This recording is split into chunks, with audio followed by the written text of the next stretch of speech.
Assalamualaikum warahmatullahi wabarakatuh. Saya Nur Fadila Aisyah Risti, Teknik Arsitektur 2015. Saya akan mempresentasikan proposal saya yang berjudul Transit Oriented Development Makassar Maros. Kabupaten Maros yang berada di Provinsi Sulawesi Selatan merupakan wilayah strategis yang memiliki hubungan erat dengan wilayah lainnya di Provinsi Sulawesi Selatan, khususnya Kota Makassar. Kota Makassar adalah salah satu kota yang memiliki permasalahan kepadatan transportasi yang tidak terintegrasi antar kawasan. Dengan kondisi demikian, menjadikan aktivitas masyarakat sehari-hari semakin meningkat, sehingga membutuhkan akses serta mobilitas yang tinggi.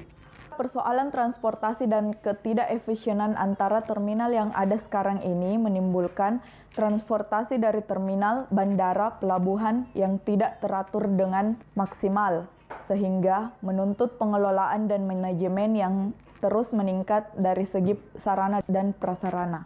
Perlu adanya perancangan untuk menormalkan keadaan transportasi pada Kota Makassar dengan peningkatan moda transportasi umum, jalur pedestrian, manajemen lalu lintas orang dan barang yang tidak saling mengganggu, serta penataan ruang dan jalur transportasi pada wilayah Maminasata, seperti pengembangan stasiun Makassar Parepare yang akan direncanakan di Kabupaten Maros. Dalam hal ini, menggunakan prinsip pengembangan kawasan urban yang memaksimalkan jumlah ruang hunian, kawasan bisnis dan tempat hiburan dengan jarak yang dekat dari akses transportasi umum atau biasa disebut TOD. Masalah perancangan. Yang pertama, bagaimana mengatur sistem sirkulasi dan menentukan penentuan berbagai fasilitas pendukung sehingga tertatanya kawasan transit oriented development. Yang kedua, bagaimana mengefisienkan transportasi dari terminal, bandara, dan pelabuhan dalam satu kawasan. Yang ketiga, bagaimana menerapkan pendekatan arsitektur simbiosis dalam perencanaan transit-oriented development. Tinjauan umum perancangan, yaitu transit-oriented development, manfaat transit-oriented development, ciri-ciri, dan karakteristik fisik transit-oriented development. Ciri-ciri tata ruang transit-oriented development, yaitu yang pertama, penggunaan ruang campuran yang terdiri dari pemukiman, perkantoran, serta fasilitas pendukung lainnya, dan angka pemakaian transportasi publik. Yang kedua, kepadatan penduduk yang tinggi yang ditandai dengan bangunan apartemen, kondominium, dan berkurangnya angka kecelakaan lalu lintas. Yang ketiga, tersedianya berbagai fasilitas seperti pusat perbelanjaan, fasilitas kesehatan, fasilitas pendidikan, hiburan, olahraga, dan perbankan. Keuntungan dari diterapkannya transit-oriented development.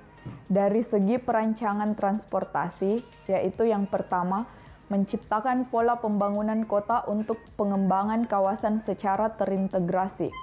Yang kedua, merencanakan lingkungan dengan fungsi campuran atau mixed use dengan walkable terhadap pejalan kaki pada area transit.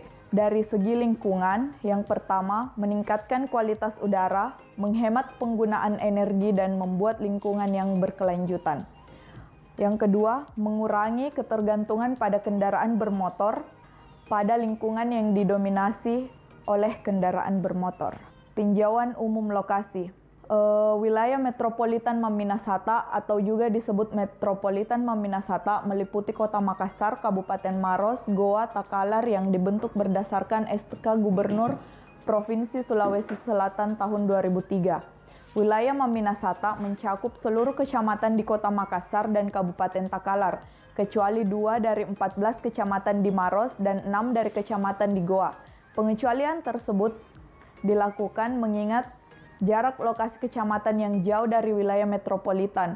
Luas wilayah Maminasata adalah 2.462,3 km persegi dengan total jumlah penduduk sekitar 2,6 juta ribu.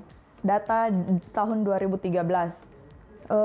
Gambaran umum lokasi Di sini ada 3 kecamatan, ketiganya itu masuk dalam lokasi perancangan Maminasata, yaitu Kecamatan Biringkanaya, Marusu, dan Mandai.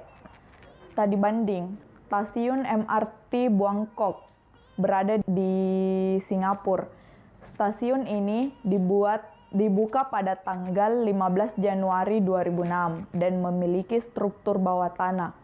Stasiun ini juga menyediakan fasilitas khusus penyandang untuk memudahkan para penyandang difabel melakukan aktivitasnya.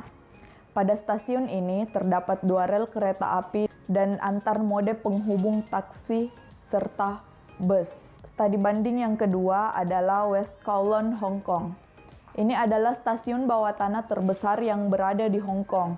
Dirancang oleh Andrew Broberg dari AEDAS, dan desain dari stasiun Kowloon ini mengusung konsep modern dan futuristik. Garis-garis panel kaca yang disusun secara simetris dan terstruktur ini mengibaratkan kedisiplinan transportasi di Hong Kong yang tepat waktu. Tinjauan umum tema, arsitektur simbiosis.